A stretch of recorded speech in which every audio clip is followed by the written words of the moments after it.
This is CBC Vancouver News.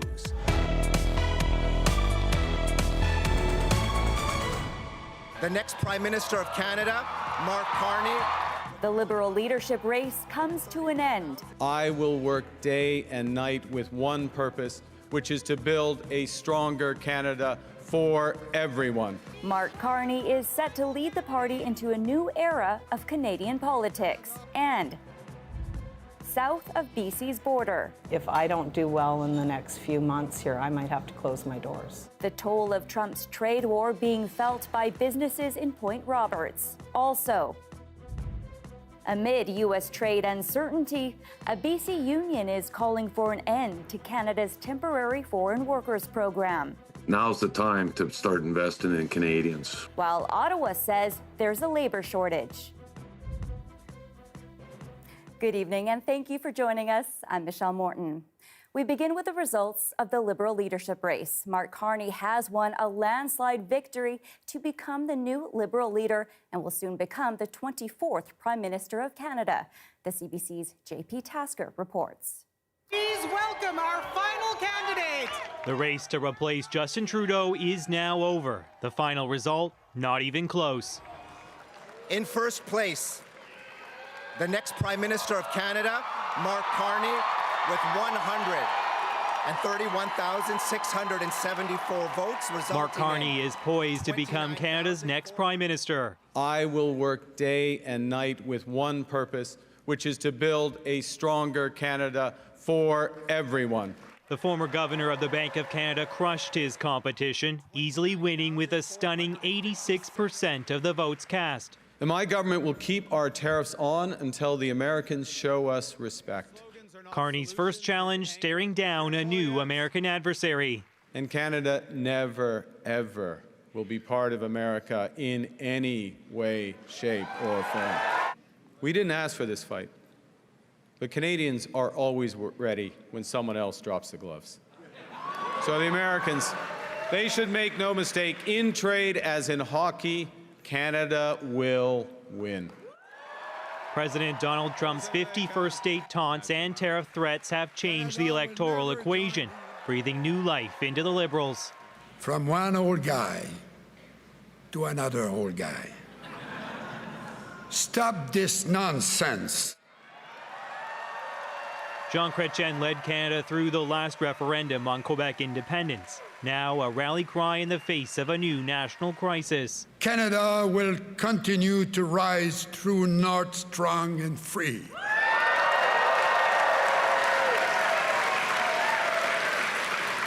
Nobody will starve us into submission because Canada is and will remain the best country in the world. Vive le Canada!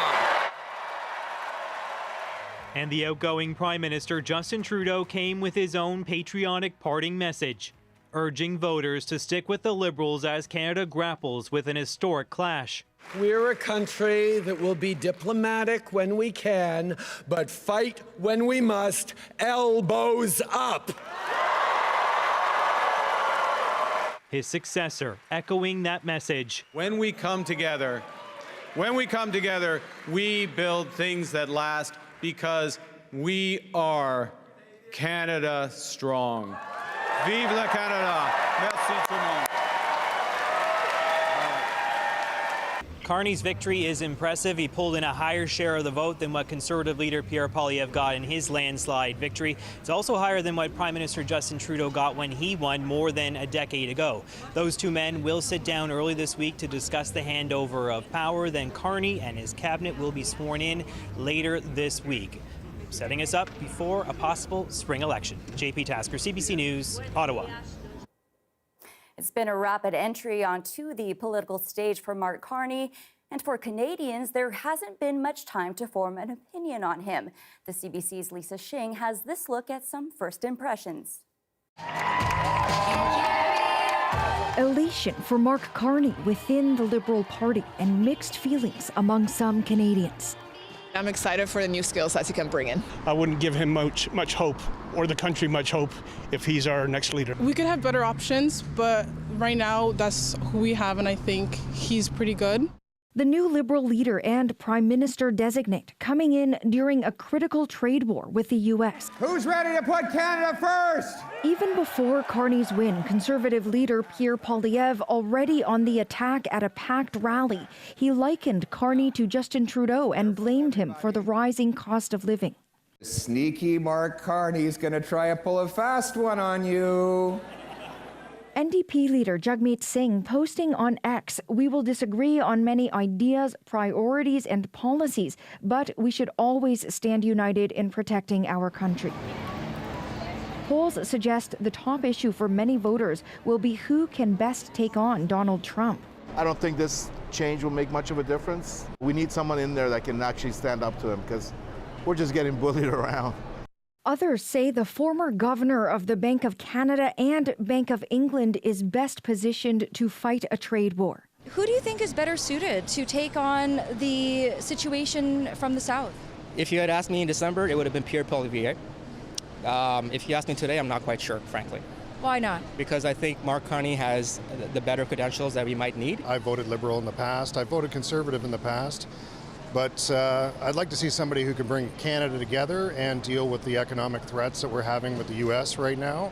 And I think Carney is the guy. So I think we do agree that Poilievre is a good candidate. I just think Carney's better. Voters who now see Canada's political landscape in a whole new light. Lisa Shing, CBC News, Toronto. The toll of Trump's trade war is already being felt in Point Roberts, a small Washington state community located on the southern tip of a peninsula that is severed by the Canada-U.S. border. That means some supplies heading into town now face tariffs. And with a population of just over 1,000 people, Point Roberts also relies on Canadian visitors to stay afloat. Yvette Bren now on a beachfront community stuck in the middle of a trade war. U.S. and Canadian citizens have been intertwined in Point Roberts for more than 100 years.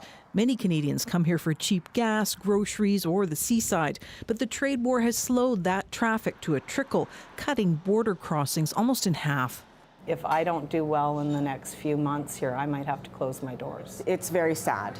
Cafe manager Ailish Wallace says U.S. tariffs have turned off tourists. Sad, angry, frustrated. Hopeful that, it'll turn itself around and we won't have this continued stress and pressure. The trade war has slowed investment and building. So her husband, a contractor, is forced to leave his family and head to Hawaii, where he can earn a living by helping rebuild after fires there. We want to keep our home. We can't do without Canada's support. We won't exist. This man is fighting for the community his grandmother settled in. He's petitioning Canada to exempt Point Roberts from any retaliatory taxes or tariffs. And 90% of our economic activity comes from British Columbia. 90%. Take that away and say we're not coming to Point Roberts anymore. We're done. We're done.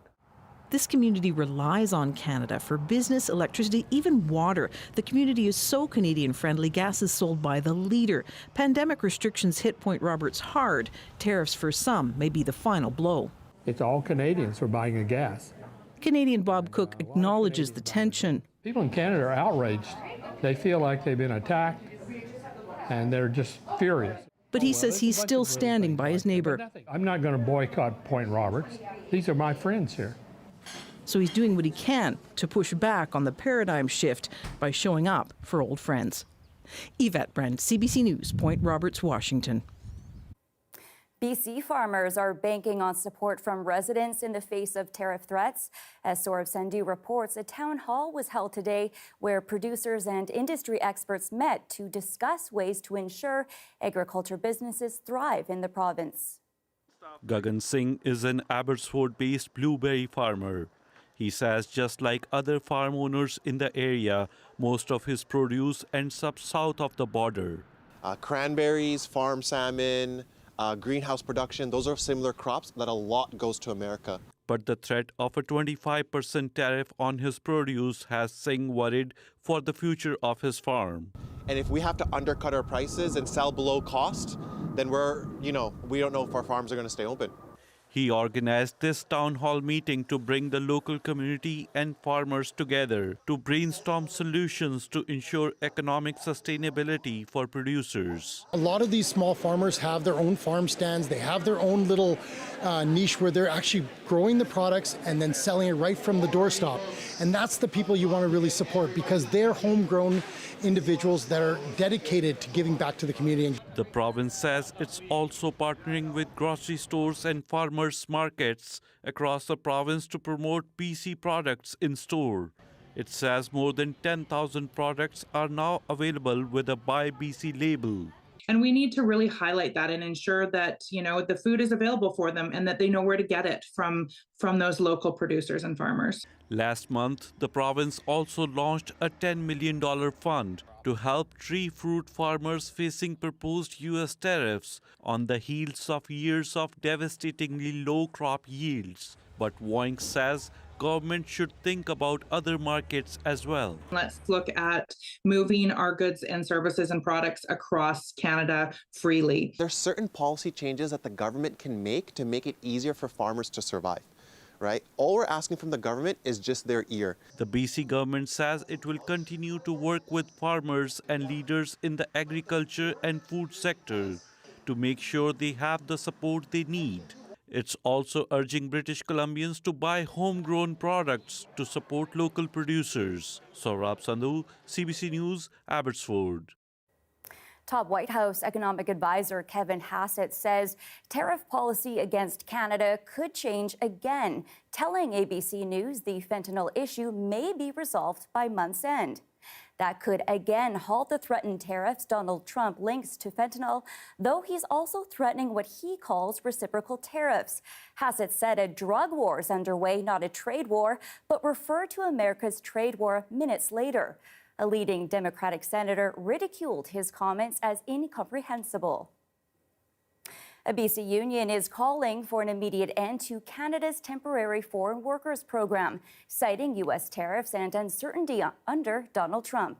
Renee Lucas reports this comes as the federal government says Canada faces a labor shortage and announces changes for migrant workers. Now's the time to start investing in Canadians. Iron Workers Local 97 says it wants to see an immediate pause to the temporary foreign worker program. It says U.S. tariff threats put Canadian jobs at risk. The province estimates tariffs could bring 124,000 job losses by 2028. On Friday, the federal government announced new measures to keep housing construction moving forward.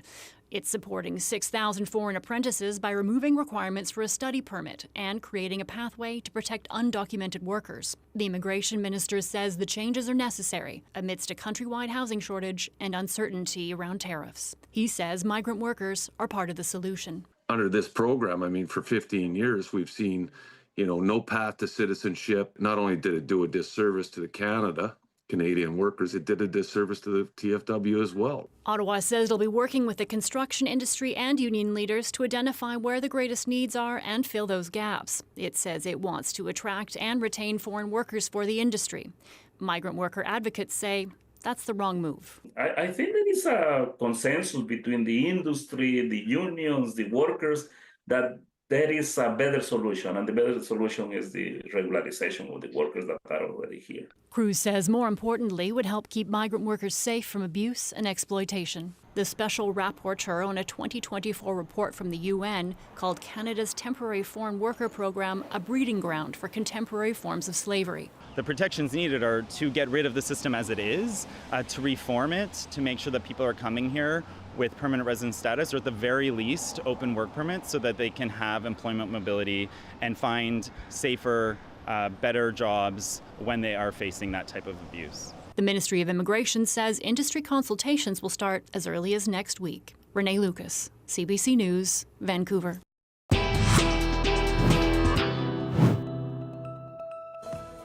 Still ahead, a momentous day for the Comox First Nations as members vote overwhelmingly in favor of modern treaty. That's next. Stay with us.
On Vancouver Island, the Comox Nation is celebrating after ratifying a treaty last night with 81% support from its members. As Claire Palmer reports, the ratification saw over 90% voter turnout despite some recent legal challenges. The vote gives the Comox Nation all the powers of a local government, the power to establish its own degree-granting post-secondary institutions, as well as the ability to establish its own police force. It would see 3,460 hectares of land become Comox treaty land, with options for the nation to purchase more. Yeah, to see this day is pretty exciting. Rempel says it's a huge step forward for the nation's autonomy and a step away from the Indian Act. To take control of our destiny and build a better future for our generations to come and create those opportunities, really set the groundwork. This treaty isn't about my generation or even probably my kids' generation. It's for all of our future. While the Comox had the support of local government as well as the province, the vote wasn't without some controversy, with the neighboring Weewakam First Nation filing an injunction aiming to delay the vote over concerns that the treaty would impact their rights to the Salmon River Reserve in Sayward. Hereditary chiefs say now that the vote has happened, they're willing to meet with the Comox. And I would be honored to meet with them and have more from my own self, not from this point of them dealing with elected and that there, but meeting with the uniqueness of who I am and the uniqueness of the people who are still here that were from Wallachama. Rempel says the nation is looking forward to working with Weewakam First Nation and mending relationships.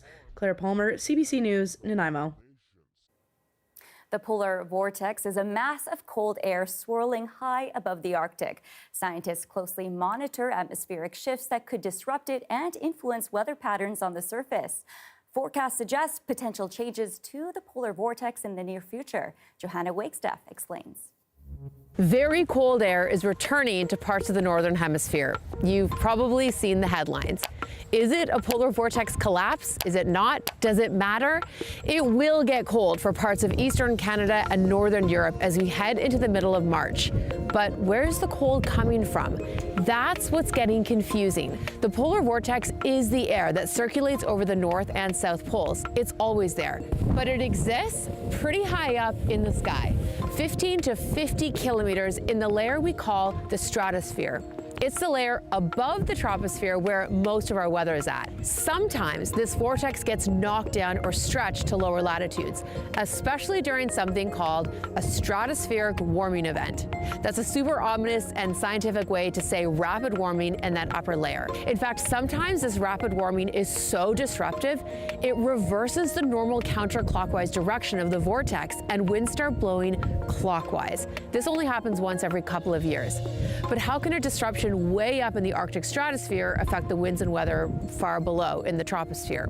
When we get this reversal of winds up high, sometimes it can act like a barricade for the wind at lower levels. You get sort of crashing waves happening vertically and horizontally in the atmosphere. So yes, sometimes these big warming events high in the Arctic can lead to deep freeze outbreaks for Canada and Europe. And it goes the other way too. Sometimes big warming events at the surface can translate all the way up into the stratosphere, but not always. Sometimes the lower level Arctic air spills down on its own without this crazy warming event needed, or sometimes the crazy warming event happens, but our jet stream does its own thing anyway. The layers do interact, but as you've probably guessed by now, it gets very complicated. And that's why there's always a bit of hesitation from scientists, myself included, when we hear the term polar vortex outbreak in connection to our weather. So what's the case right now? Well, there are some signs in the forecast models that we may see a massive warming event for the polar vortex, and the winds may even reverse, but it's not for sure. And even then, we don't know for sure what that will mean for the lower levels of our atmosphere, aka our weather. But we do know that this is an area of research scientists are really interested in right now, especially when it comes to climate change and how the different layers of our atmosphere are responding to all this extra heat. Here's a live shot of Whistler Olympic Plaza. I'll have your full forecast next.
I think it's important to give a human face to the stories that we hear every day, the people that they affect. And I think talking to those people is what really gives us the true sense of the impact of the stories that we're hearing.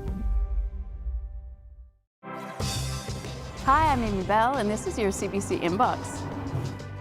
Check out CBC News BC, your local streaming channel. It's a free ad-supported TV channel that's available 24/7, delivering breaking news, including weather updates, daily headlines, and sharing stories that matter to British Columbians. Stream your favorite CBC programs like The Early Edition, BC Today, and On the Coast. CBC News BC is available on Roku, LG, and Samsung smart devices. Murray Zelt has spent more than 10 years admiring and taking pictures of great gray owls from afar. But last month, he was out photographing one of the majestic birds when the unthinkable happened. It was hit by a car. So Zelt came swooping down to save the day. I was out photographing with a friend. We had spotted this owl different places in the same area. It was hunting, and around the corrals there, it was amazing to watch. It was pretty oblivious that we were even there. And as I was about to leave, I decided I could see it still down in this fence line hunting. And I thought, I'm going to get a couple more shots. I'm kind of sickened because it's flying towards the highway and towards me. And I'm like, oh no, don't. And as it crests the highway, I had to turn away because there was cars coming from both directions. And when I looked again, I'm hoping to see it flying on the other side of the highway. It's laying on the highway. So it got struck by one of the vehicles. And I was my mind's racing, but I thought, I was literally praying, don't let it die. And I bring it to my car and I put it inside my car on the floor. I got about a mile from town. And now I'm kind of getting a little concerned because it's stirring and it's trying to get up. And I'm like, holy crap, it's alive. And not only it's alive, it's actually trying to get up. And I'm still about a mile from my place. Literally looks at me from my floor mat and it jumps up on the passenger seat. And I said, now I've got a great gray riding shotgun with me. This is nuts. Is this for real? Oh, you're so beautiful. It's just got this huge disc head with these incredible soft feathers. Petting, I'm talking, it's saying, you're going to be okay. I'm going to get you some help.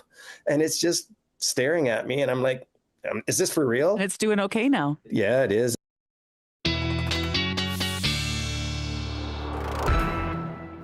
It's time now for your BC-wide weather forecast. Let's begin with the precipitation forecast. It's continuing to push through the coast until the middle of the week. For this evening, temperatures are expected to cool down to around -1 in Campbell River, -2 in Golden, 1 in Kelowna and Cranbrook, and 2 degrees in Terrace. For tomorrow's highs, they're expected to reach 9 in Kamloops, 7 in Tofino, 9 degrees in Victoria, 5 degrees in Terrace and Bella Coola. And looking now at the 5-day forecast for Metro Vancouver, a wet week ahead. Rain for tomorrow through Wednesday, highs of up to 8 degrees. A break from the rain on Thursday, and then wet weather again on Friday with a high of around 9 degrees. That is your late news for Sunday, March 9th. Thanks for watching. For news at any hour, you can always go to our website, cbc.ca/bc. Good night.